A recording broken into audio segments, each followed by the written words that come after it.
Le 25 août dernier, 2 femmes se font agresser dans un taxi à Yaoundé. Les ravisseurs les menacent avec un poignard et des armes à feu.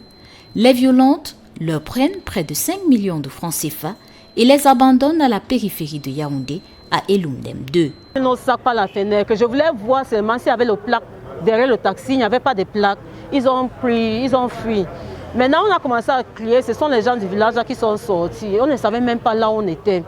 Ils nous ont dit qu'on est comme ça à Eloumdem 2. Et comme ils sont en train de partir comme ça, ils vont sortir à Colbison.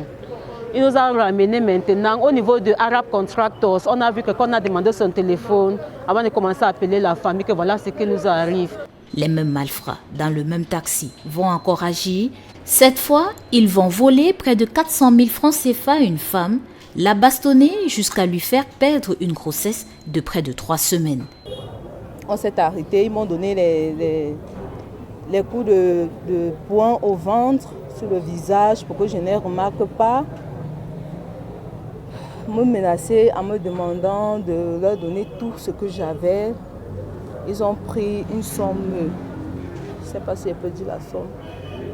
Ils ont pris une somme de 350 000 parce qu'il y avait l'argent dans mon téléphone. Ils ont enlevé, ils m'ont demandé le code. Ils ont enlevé. Après que des plaintes soient déposées, les malfrats sont arrêtés.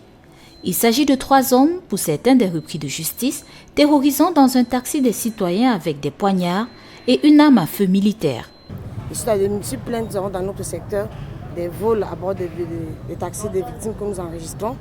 Nous avons donc organisé une opération en vue de leur interpellation et ils ont été interpellés le 15 septembre.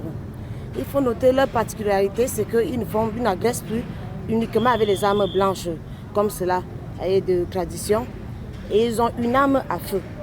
Et cela est dû au fait que, si vous voyez le chef de gang qui s'appelle Mandana est à déjà 4 mandats d'incarcération. Donc il monte en puissance au fur et à mesure qu'on les prend, on les dépose à la prison et qu'ils sortent. L'origine de l'arme, jusqu'à présent, nous ne connaissons pas, mais c'est une arme militaire. Et on suppose que cette arme, soit elle a été arrachée à un homme en tenue, soit nous avons des complicités. L'enquête nous le dira. La prudence est recommandée lorsqu'on emprunte un taxi.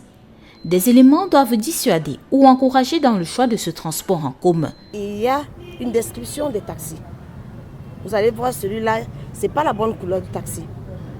Et vous allez voir la plaque, elle a été changée à plusieurs fois.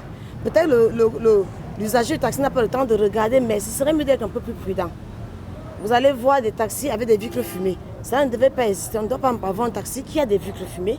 On ne doit pas avoir un taxi qui a des plaques, une plaque assez touchée au niveau des vis. Ça veut dire que c'est une plaque qui est dévissée. Ce gant est présenté à la presse ce 17 octobre 2023 par la police nationale au commissariat central numéro 4.